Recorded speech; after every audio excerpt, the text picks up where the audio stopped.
Hello' guys, hello' অসমবাসী ৰাইজ, Bhupen blog চেনেলটিলৈ আপোনালোকক স্বাগতম জনাইছোঁ। মই আজি আপোনালোকৰ মাজলৈ অন্য এটা ভিডিঅ' লৈ আহিছোঁ। আপোনালোকে ভিডিঅ'টো শেষলৈকে চাব। ভিডিঅ'টো যদি ভাল পায় চেনেলটো ছাবস্ক্ৰাইব কৰিবলৈ নাপাহৰিব। আজি ভিডিঅ'টো আছিল সঁচাকৈ গুৰুত্বপূৰ্ণ ভিডিঅ'। এতিয়াও মানুহ গাঁৱত মানে অজ্ঞান হৈ আছে। মানে এতিয়া কি বুলি ক'ম, এই গাঁৱৰ মানুহবিলাকক মই কি বুলি ক'ম, এটা মোৰ মানে প্ৰশ্ন সকলো সময়তে মনলৈ ভাহি আহে।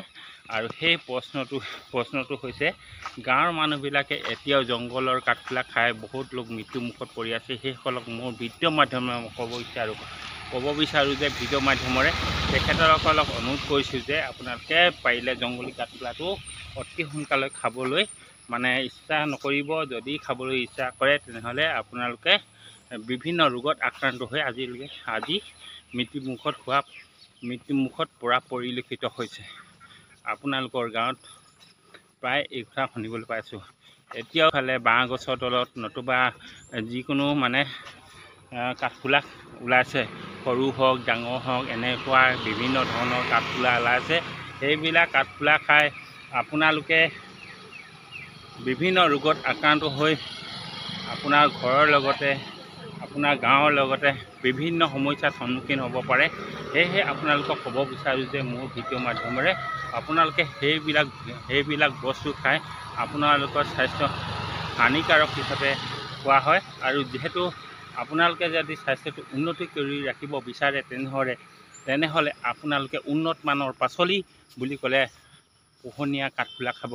আৰু পোহনীয়া কাঠফুলাটো আপোনাৰ স্বাস্থ্য শৰীৰৰ কাৰণে উন্নত মানৰ, আৰু ইয়াক বিজ্ঞানসন্মতৰ দ্বাৰা কৰা এবিধ কাঠফুলা। আৰু ইয়াতে প্ৰচুৰ পৰিমাণে আপোনালোকে কি পাব, ভিটামিন পাব। আপোনাৰ হাড়বিলাক যদি দুৰ্বল হৈছে মজবুত কৰি ৰাখিব। আৰু আপোনাৰ যদি চুগাৰ আছে আপোনাৰ চুগাৰ নৰ্মেল কৰি ৰাখিব। আৰু লগতে আপোনাৰ ব্লাড কম বেছি হৈছে যদি আপোনাৰ নৰ্মেল কৰি ৰাখিব। এনেকুৱা কাঠফুলাহে আপোনালোকে ভক্ষণ কৰিব।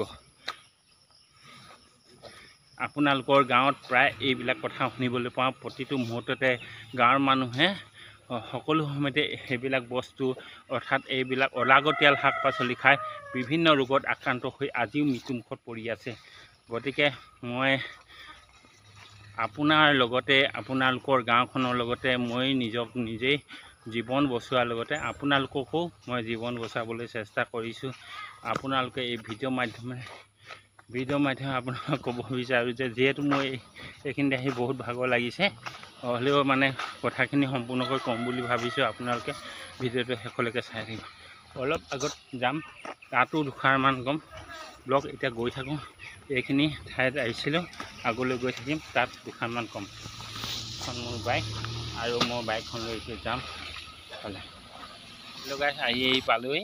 দুগেশে বাগান আছে, খুব সুন্দৰ এৰিয়াডোখৰ ভাল লাগিল। আৰু ভিডিঅ'টো কৰিম বুলি ভাবি আছিলোঁ, মানে ইমান ধুনীয়া ঠাইডোখৰ পালোঁ, ইয়াতে ৰখিলোঁ অকণমান বাৰু ভিডিঅ'টো কৰি যাওঁ। অলপ আগত আপোনালোকক কৈছিলোঁ মানে আজিকালি প্ৰায় মানুহে মানে জংঘলী কাঠফুলাবিলাক খাবলৈ মানে চেষ্টা কৰি আছে আৰু দেই।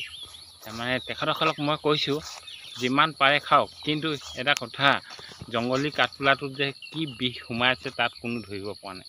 কিন্তু ধৰিব পৰা নাই মানে বহুতে খাই সেইবিলাক মানে এটা পৰিয়াল একেবাৰে ধ্বংস হৈ গৈছে।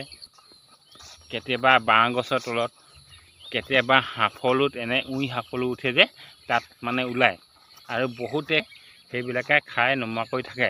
আৰু যিসকলে চিনি নাপায় সিহঁতক দেখি পিনে সেই কাঠফুলা তুলি আনি খাবলৈ চিন্তা কৰোঁতে